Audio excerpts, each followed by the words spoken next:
to the Metal Mixtape here on KSQ 89.5 FM Ashland, Oregon, 94.1 FM Medford, Oregon, and streaming online on kskqdjramo here in Ashland, Oregon.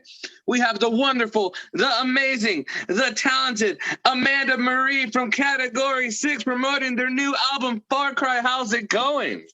There it is. Great. I'm doing wonderful. How are you doing? You know what? It's a beautiful day. The family's healthy, the son's healthy, and I get to talk to an amazing artist that I spent the last week just listening to, because I've been listening to Vinland, Fireborn, War is Hell, and now Firecry. I love hearing that. That makes me so happy, especially because you listened to all the albums. You didn't just listen to this one. You went back and did more work with that. So that's awesome. I'm glad that you got a chance to listen to the first two albums. That's great. Yeah, well, you know what? You just gotta. I like getting to know an artist, because the thing is, it's like just hearing like a couple songs or just the first record. I feel like you don't really get to know anybody. You know, I swear, if I had to do interviews and I only had to listen to one album or a couple singles, I'd hate doing this.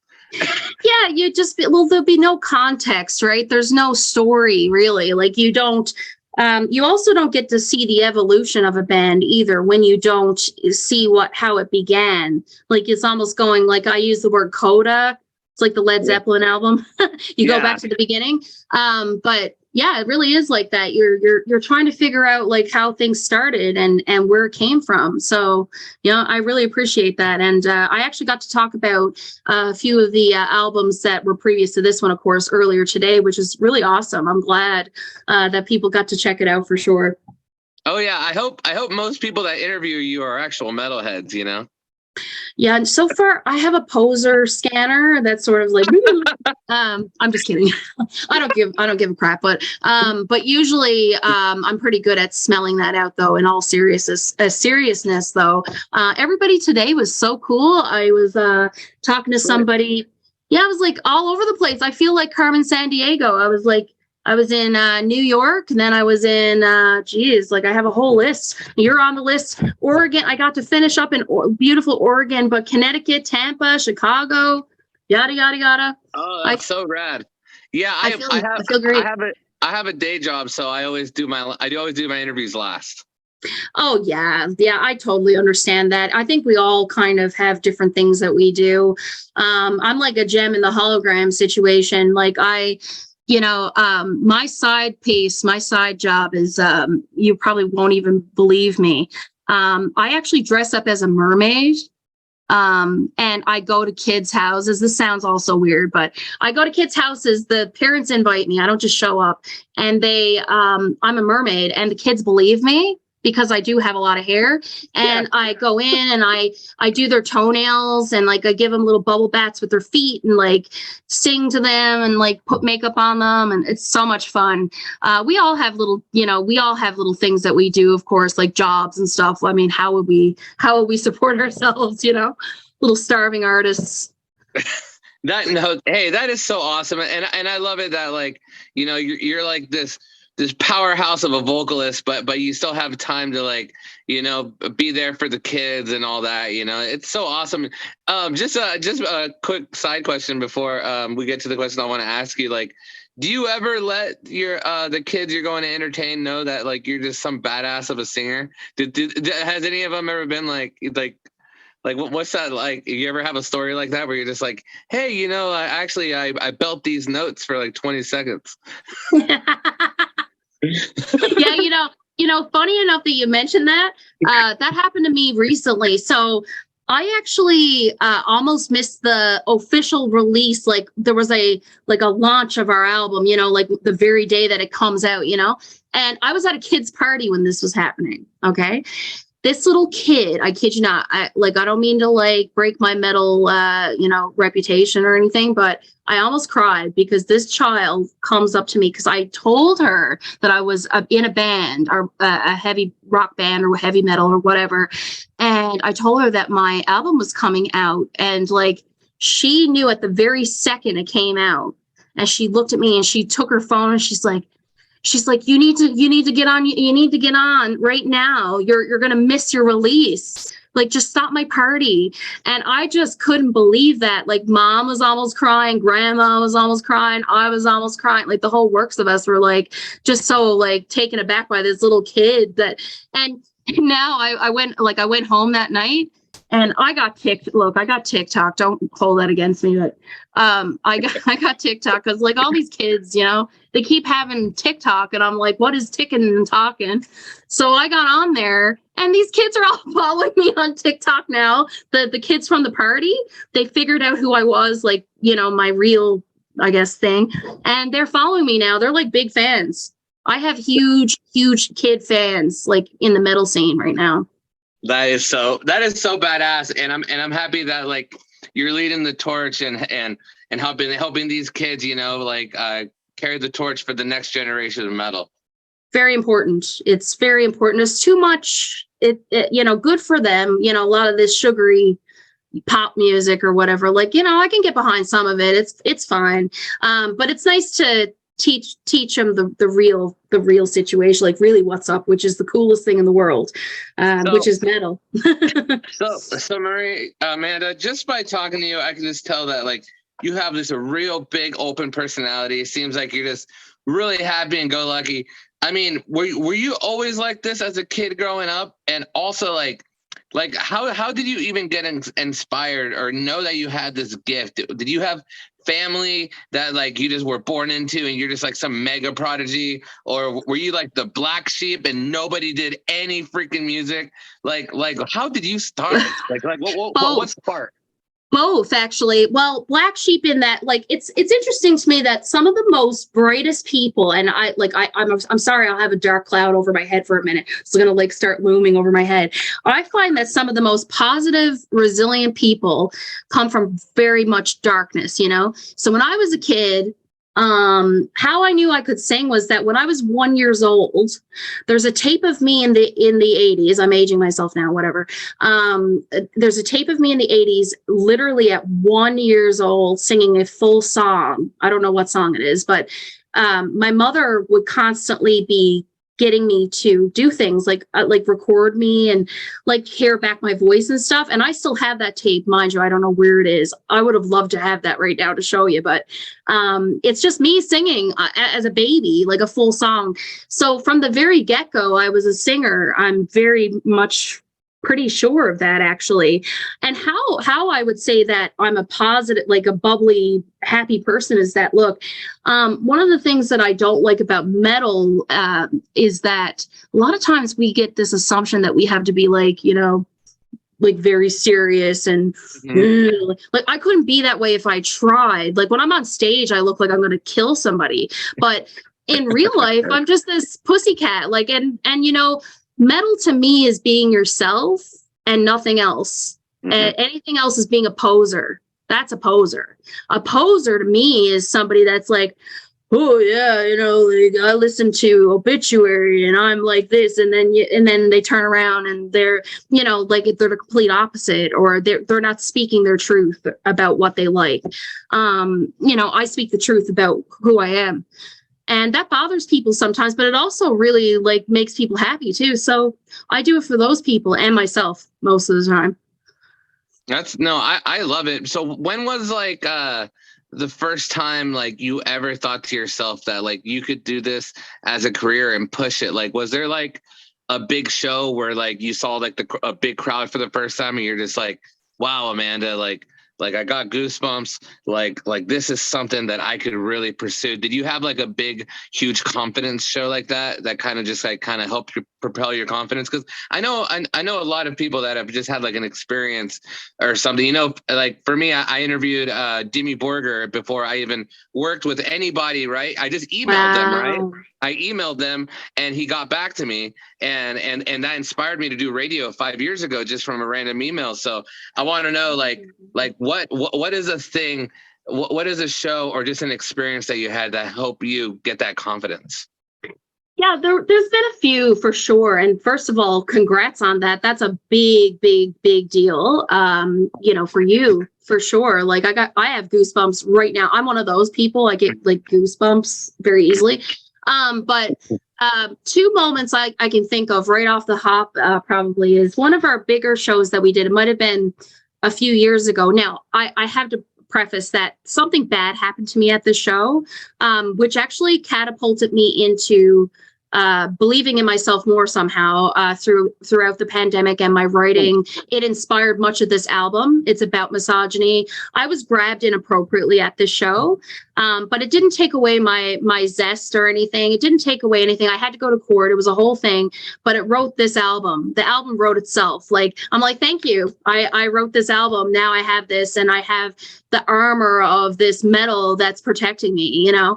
And I'll go back and play that place again. But that night was the night I was like looking into the crowd, and there was a lot of people there, and there was a band that came from away, you know, and it was such a big night, and it was unfortunate it got soured, but there was that night. And then also when we opened for Anvil, a few years ago. That was really fun. And to have them like stand out amongst like these other, you know, really good bands. And they asked us to come up and hang out. I was like looking at Lips's, you know, paraphernalia. I won't, you know, get into what that was, but, you know, but they were so nice. They were so respectful, so complimentary. And it just made me feel like, you know, and I don't mean this in a pretentious way, because I couldn't be pretentious if I tried, but like, I just felt like I belong there. I belong with, you know, the guys, like, and I belong with the good people, you know. And then the other thing that happened, I'll just say this, that when we did the cover for Barracuda on this album, we released that before the album came out in a video, like a little fun video, and Nancy Wilson from Heart liked it. Wow. So that was it. That like, I thought she eviscerated my neck. Like, I was like, holy crapola. Like, this is madness.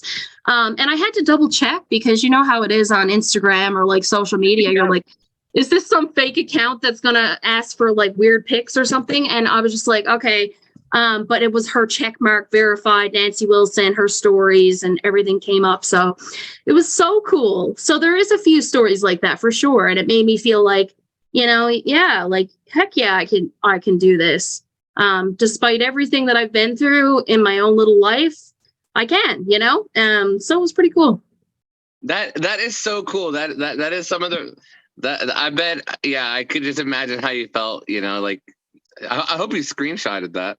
I did. I know I'm one of those. I know. I did. I took pictures of it. I probably took pictures of me going, oh, like, you know, crying about it. Like, you know, I got to make a big, like, stink about it. Because look, I'm on a little block of ice in the middle of the Atlantic Ocean.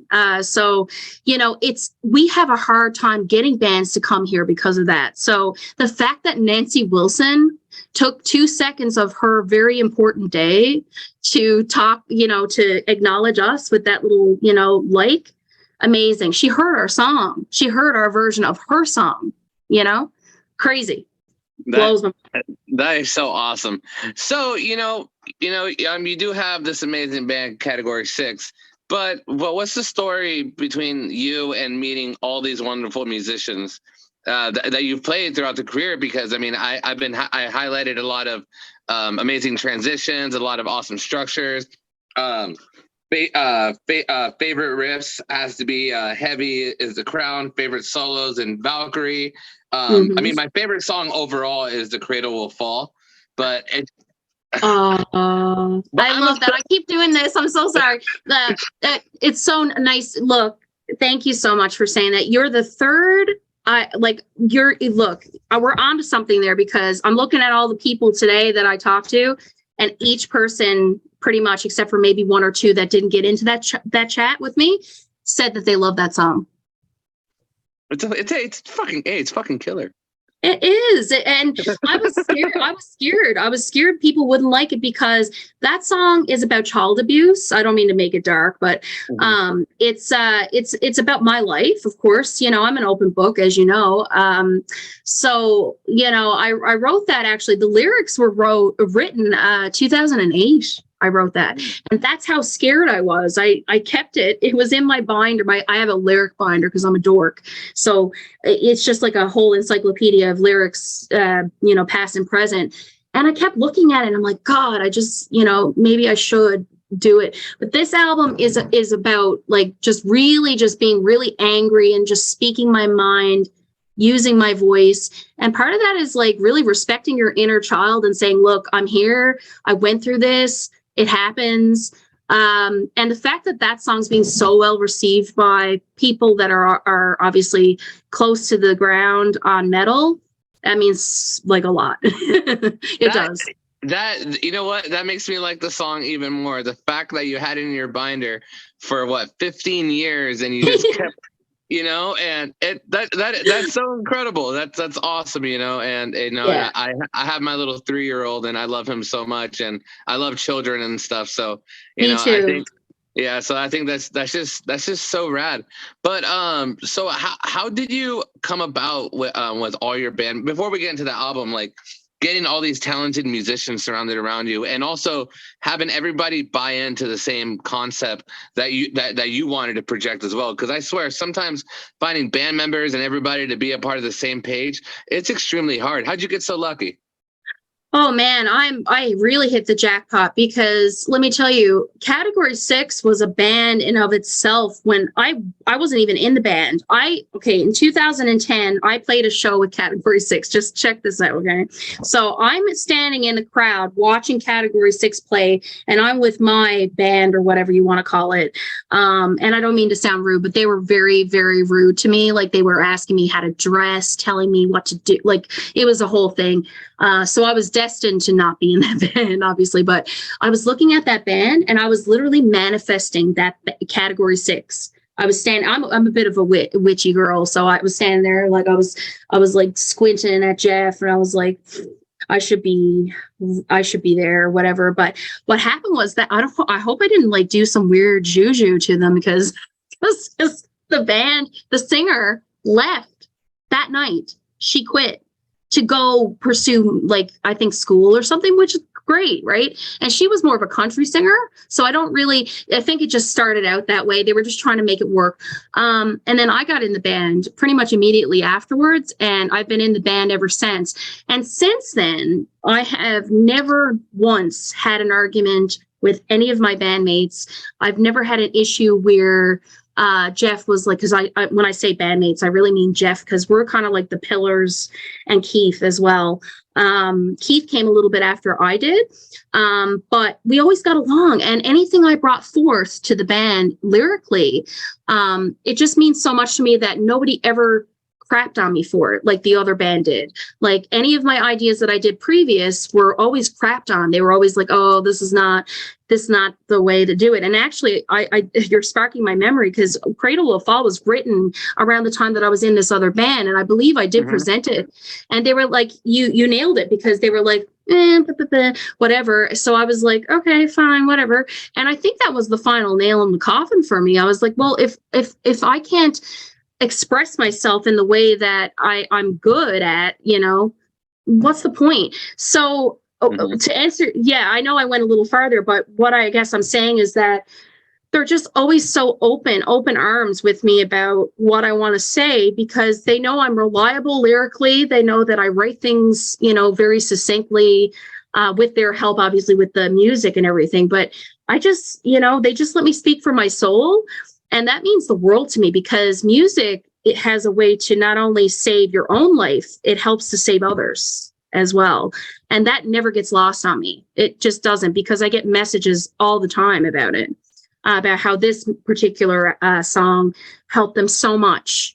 I had a lady in Hamburg, listen to me. Hamburg, try it again. Hamburg, Germany. She messaged me a few years ago about one of the songs off the last album. War is Hell. And she was really emotional. She was like, this song really made such a difference. And I'm here looking at this that's being written in Germany. It's incredible. So yeah, they've been very open to my writing style and my open book way of, talking about things.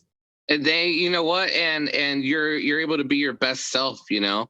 And the thing is, it's like, if your music isn't impactful, then why the hell are you playing it? I don't know. I mean, it could be impactful for yourself, but I mean, my favorite music has always been music that resonates with me, or means something to me, or something that's relatable, you know. Yes. And you know what you sing about is I think pretty rare in metal. Well, at least to the elitist out there, you know. Yeah. But you know, but I think that I love the way how you're able to project it though through these musics, because like you still have like the powerful, I want to say aggressive voice, but just the powerful voice of metal, you know, what Yeah. you need. And I think that's so amazing, and it's so great. And that's what, and I love Far Cry for that. There's so many great tracks, but I love that there's such a huge story behind The Cradle Will Fall, because that's so awesome. And I know that's the song I'm definitely kind of play on the radio. I mean, I'll play that. I'll play Far Cry, but I'll definitely play The Cradle Will Fall. And what's awesome is that like our listeners will be able to listen to this interview, but I know I'm definitely going to tell them the story beforehand, so that way they really know, you know, like, man, this is special, and that's super cool. Yeah, absolutely. And I'm definitely going to be following you, of course, on all your socials as well, because I love, especially since today, of course, being able to have such monumental opportunities to talk to you guys all over the States about the album, my album, or our album, whatever, you know. It's so cool and it's appreciated. And I'm one of those people, like, I like to network and connect with people, especially with metal. I mean, it's my favorite thing in the world, aside from my kids, like you mentioned, and my cat probably. But you know, you kind of yeah, like I want to be able to give back that support. So I'll definitely be checking out your station and all that stuff, and I have all your information already written down, so I hope that's cool with you. Of course. Ignore my small following. My Facebook got hacked, and I lost like 10,000 followers off my Instagram, my Facebook. So I had to restart.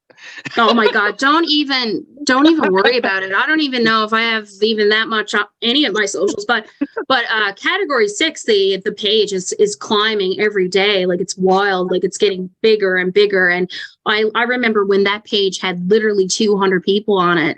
You know, just the fact that there's thousands and thousands of people like coming through in traffic, and like, you know how you can go into Facebook and look at your algorithms and stuff. Like, I'm a dork. Like, I like to look at that stuff because I'm like, oh, cool. Like, dude is over there in Australia with kangaroos, like, you know, like on our page probably, you know. It's just awesome. So I love social media for that purpose, right? That Oh yeah. connectivity and all that stuff. But I'll definitely be following you wherever your social media is, for sure. Do you so it sounds like you read the comments and everything. Do you handle trolls well? Like, do you ever have to deal with trolls online? Because honestly, there's people out there that will literally comment before they even listen to the song or even read an article. They're just out there to be a dick. Yeah. So, okay. So interestingly enough, what I will say about that is, yeah, I have, and how I deal with them is, well, either I don't, or I'll just remove it. Like, I don't remove comments, but, I'll give you an example. Like, I declined an interview, a few days ago, actually, because, and I'll tell you why, and you'll agree with me, I think, like, he was in another country, which had nothing to do with it. I love other countries. I love talking to different people. So there was a little language barrier there, but even with the language barrier, he was asking me very, very polarizing, like bordering on misogynistic kind of questions. So people would consider your band softer because it's female led. My blood pressure, let me just tell you right now, my blood pressure went from like normal to extra spicy real quick. So what I did was, rather than engaging with that interview, I sat on it for a little while, and I was like, you know what? This person doesn't deserve my response. Hell yeah.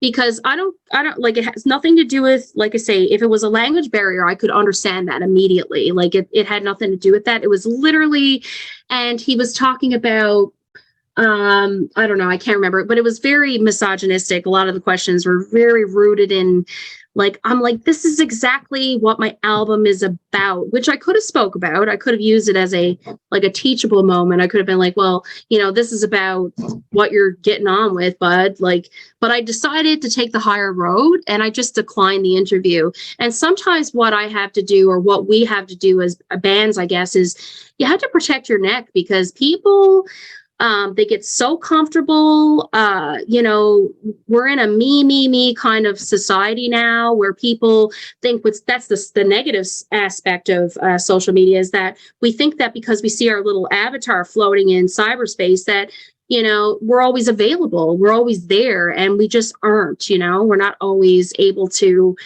provide in that way, in that immediate kind of now way.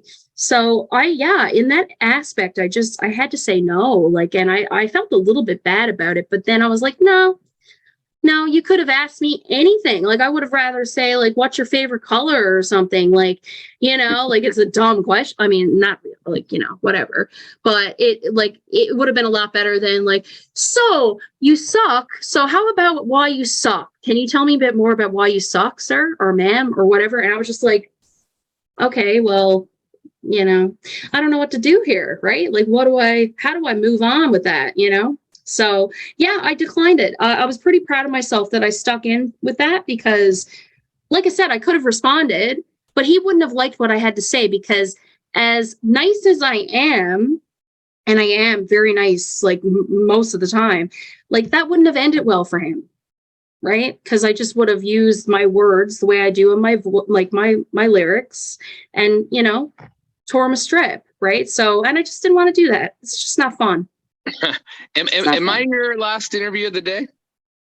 You are my last interview. Actually, I just looked over and realized you're the last one on my list. Oh, cool. I didn't want to go into any other journalist time. You're not in any, no, there's nobody else. The only person else that I'm speaking to tonight is my friend Munzie over at Skateboard. He's going to check in with me later and just see how I love him so much. He is I actually plan to fly out to my dad lives in Connecticut, so so I plan to go to I already talked to Munzie. I plan to have a couple beers with him. So, oh my God, I'm so jealous. Oh my God, I love Munzie. He was on the phone with me one day, and like, he's got that thick accent. It's God, so cool. And it's like I'm talking to the band Anthrax. That's how I feel when I'm talking to him. He's like, yeah, hold on a second. And you hear him like getting a little bit mad because like the traffic was bothering him about, like, it's, I don't know, I think it was in New York or something. Yep.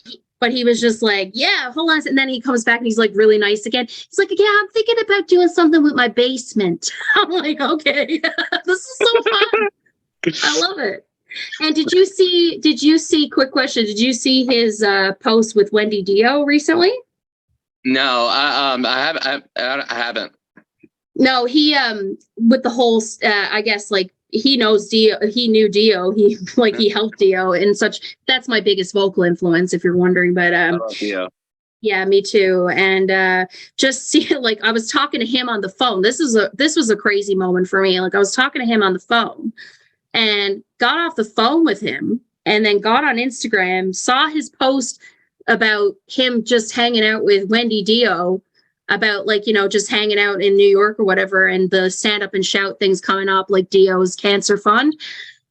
I mean, like, I was just like talking to him, and he's a legend in of himself, and the fact that he's so approachable and he cares so much about bands, like, it doesn't matter what band you're in, as long as, like, it's metal and it's good, he supports it. He's all about it. So he's been really, like, kind of a big deal for me, like, to talk to. I was he's one of my inspirations. So I really love that guy. So, definitely. Yeah. He's something else. So, so this amazing album. So is your band planning a tour or have, like, any upcoming shows that you guys are planning to promote this? Are you guys have any plans to leave the country, or maybe just doing something within your area? Like, what are you guys going to be doing to promote this album? So what I'm hoping for, and these interviews are really inspiring me to get moving on it, is I would like to look into talking to the label and perhaps a booking agent, perhaps, about doing a tour, even a small tour somewhere. The US obviously, like, has a huge love for metal, and they just get it. Canada does too. We don't get appreciated as much for having a lot of good metal, I feel like, as a country. Like, Canada kind of gets a bad rap for everything, I find. It's like they don't get past the nice maple syrupy kind of vibes that we got going on, I guess. I don't know. But it would be nice, to answer your question, it'd be nice to get a booking agent, or look into how we would go about that via Moribund, maybe, to help us out figuring that out. Because I would like to go to the States. I would like to do a tour or something, whether that be starting out in Canada, and maybe I like the word meander over to like Buffalo, New York, because New York is actually on the border of Montreal, Toronto, like that area kind of thing. You could just go on over. So you never know. Like, I would like to see that. But one of the big things we're trying to do now is we have a new drummer. His name is Matt Verstage, and I'm actually in our jam space right now. That's our backdrop right behind me. Local painter Megan Seabrook, she painted that. She's really good at it. But we're going to do a show this summer to celebrate the album release, and here locally. So that'll just be here in St. John's for the locals. But my big goal for myself personally, I would love to see our band do more than just that, though. I would like to see us actually go outside, put on our big guy pants, and, go see something else, go to another country or something. So that would be awesome. Be super rad. I know. Well, if you're ever in Southern Oregon, I'm a booking agent in Southern Oregon, and I do festivals. So let me know if you guys ever come through here. Well, I mean, what a coincidence. Yeah, just email me your guarantee, and I'll figure it out, and it'll be fun. Well, that would be so awesome. Well, you know what? Like I said to you earlier, I mean, I'm sincere when I say, like, I love these kinds of conversations, because I feel like I'm making friends. Like, I don't feel like I'm in an interview at all. I feel, especially with you, you've been awesome. You've been one of the greatest that I've had today, actually. But you know what? The thing is that I would not do these interviews if I was just trying to be a robot or anything. Because you're passionate how everybody else in the world who's passionate about what they love, and if we can't share our positive energy, then what the hell are we doing this for? Yeah, what's the sense? It's just words, there's no meaning behind it. I get what you're saying. And thankfully, today there hasn't been, but I've had interviews like that in the past where it's like, it's just like kind of bland. It's like, why am I here right now? But it's so cool. And you're always kind of, there's this old saying, like, here in Newfoundland, like, you're always a bum in your own neighborhood or your own town, which is kind of true. We've been working really hard for 13 years, but we're getting so much support everywhere, like, in places that we never thought we would ever see support or reach, on our little island that we live on. So it's super cool. And I would love to stay in touch for sure. And I will definitely be letting the guys know about the booking side of things, because we are looking for something. And I know Oregon, like, you guys get it. You like, I know that much. You guys get metal, you guys get music in general. So it'd be nice to make our way somewhere, like that. It'd be cool. No, I love it so much. So before we get to the second super small part of the interview, sure. I feel like maybe you might already have the answer, but if somebody only had literally 5 minutes or 7 minutes left in their life, what song off this album would you recommend them to listen to to best represent the band and who you are? Oh my God. Well, I'm looking at the album right now. Like, they're all so good in their own way, but I mean, if I was to narrow down like a song, I mean, it would have to be one of the top two. Like, it would have to be Valkyrie or Firecry. Cradle Will Fall obviously goes without saying, but like, if I was going to solidify like what we are right now and our maturity and if you listen to album 1, that Valkyrie is a far cry away from I'm like that. Sorry, I'm just weird. But the album has definitely we've come so far. So Valkyrie would probably be, I would say Valkyrie if I was to answer the question. I love it. I love it. And that's one of the songs I noted too, because it had my favorite guitar soloing in it. So it's so good. It's so good. I know I can sing. If you can sing the solo, if you can hum the solo, you know you got something. That's the litmus. Hell yeah. All right, Amanda, before we end the interview, I'm just going to shoot you 3 random fun questions. Is that cool? That is totally cool. Okay, Amanda, if Canada was completely taken over by zombies and you could have one weapon to destroy the zombie horde that isn't the cure or a nuclear weapon, what would be your weapon to fight the zombies? I'd bore them to death. Yeah, by just talking the whole time. Actually, okay, let's redact. I would pick, I looked at this cool thing and I was like, is that called a mallet or a malice? But it's called a mace. You know those things, Yep. Like Man-O-War or something? Mm-hmm. Yeah, I would just stand there and just fling it around and make them blow up and all that stuff. That's what I'm going to go with. All right. If the Grim Reaper visited you and they said you can choose your death, but it had to be by somebody in a horror movie, who would you choose to kill you? I think I would have to go with Freddy Krueger. Oh, it's scary. And the reason for that is because I actually had a sleep disorder as a child because of Freddy Krueger, because my stupid cousin decided to make me watch it when I was 4.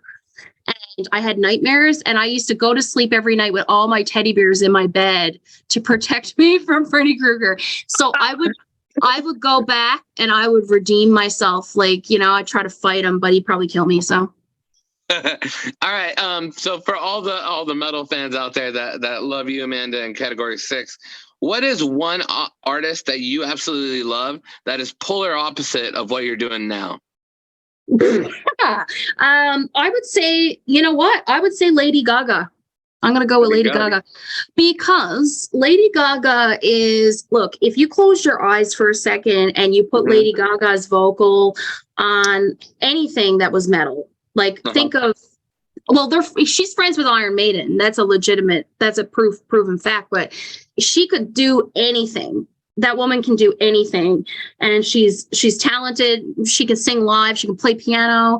She can headbang. She did that thing with Metallica. Everybody poo-pooed, but she rocked it. She went out there with so much confidence. And I know there was some kind of mistake or something. I don't know, but I would go hands down.